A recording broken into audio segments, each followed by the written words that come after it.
Wade is on the famed Lake Amistad in West Texas. Now, the key to fishing Lake Amistad is finding grass lines. And with as windy as the day has been, Wade's been throwing a crankbait with much success. There he is. Come here, fish.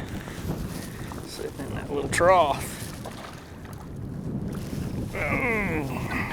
You know, we're fishing right now up in the Burrows, and the Burrows is on the Mexican side, and it's one of the most popular creeks on the lake. It's not a hard lake to actually go fish. You know, there's a lot of hydrilla tends to be there most of the time, and a few nice little drains that kind of set up on it, and that's all we're doing is fishing for staging fish that are trying to move up and letting the wind do the work for us. It's just an easy pattern to be able to go run.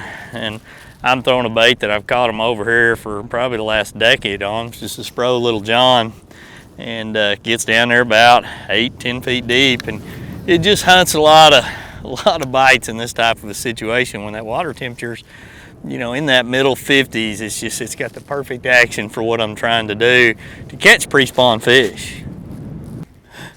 Oh, there's one. Good one. Oh, come here, fish. Goodness, you're strong down there. Boy, you ate it too. A little bit better bass. Come here, buddy. Look at that. That's all about eating. It's got everything in there. That's what I like to see. That's gonna be one of the, he hit it with authority right off. You can kind of little point with some grass on it. It's cranking down through here. I think every bass we've caught so far today has been on that Little John right there. Well, these Amistad bass have really come back good. And I know there's people catching a lot bigger ones than that out there, but that's the future of the fishery right there. You used to just catch those by the dozens out here. So it's good to see a lot of those getting back in here. Get another cast on that.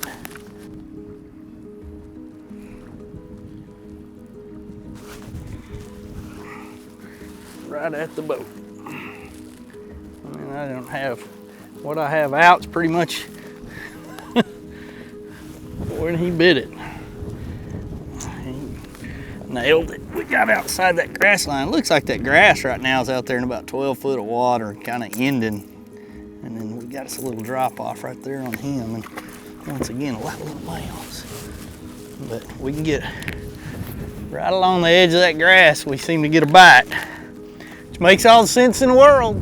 That's where that drop off, where that edge is gonna be, where those points are kind of coming up. You can see it on the Panoptics when I go left and go right. You can just kind of see that edge, and that's where the Panoptics has one of the really, really hidden values, is being able to identify structure and things out in front of you, as well as what your bait's doing, as well as what the fish are. But I really like it when I'm fishing around grass lines to see where the edge of the grass is, see where the drop-offs are. Gives me a great amount of confidence that I'm putting my bait not just out blindly into open water. I'm putting it right where that grass line edge ends. There he is. Little one. Come off that bluff end. There's an underwater point right here. You can't really tell it. We're pretty far back offshore.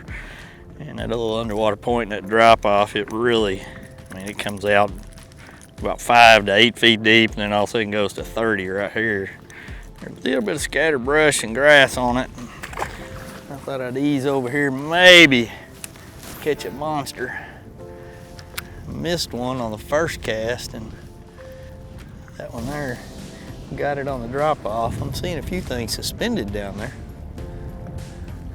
Amistad's always been a lake about bobbing and weaving and moving around in a lot. I know there's people that have a lot of success just drowning a worm in one area, but I was never one of them. I always felt like I needed 20 places, and I would hit them and rotate them and eventually get a couple of big bites off of them, versus just sit in one area and fish and cast and wait for them to come to me. I always wanted to cover as much water as I could. And just imagining in my mind how these fish would, literally move from 10 feet and they would go from 40 foot of water up into a perfect feeding position on a bluff end or something like that. Another little guy. We are in the male nursery today. The bite's really aggressive on these fish. You know, you may come over here tomorrow and catch 20 pounds on the exact same stretch. These fish are just starting to move up. Bye-bye. It's just fun to see Amistad get like that. You know, I just remember those days of every bait that I wanted to catch them on. We'd come over and do topwater shows. We'd do cranking shows. We'd do soft plastic shows. We'd throw worms around. I mean, it didn't matter. You could have some great days. I mean, we had some 100, 120 fish days on this lake, and it was just a great lake to go fish. And it, you know, like a lot of places, a lot of lakes, it went into a slump, but now you can see that it's definitely on the rebound and coming back in a lot of different ways.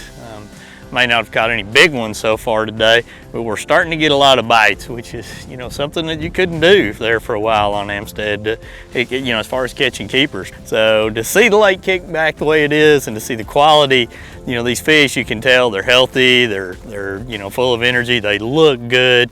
It's getting ready to get good again down here on the border.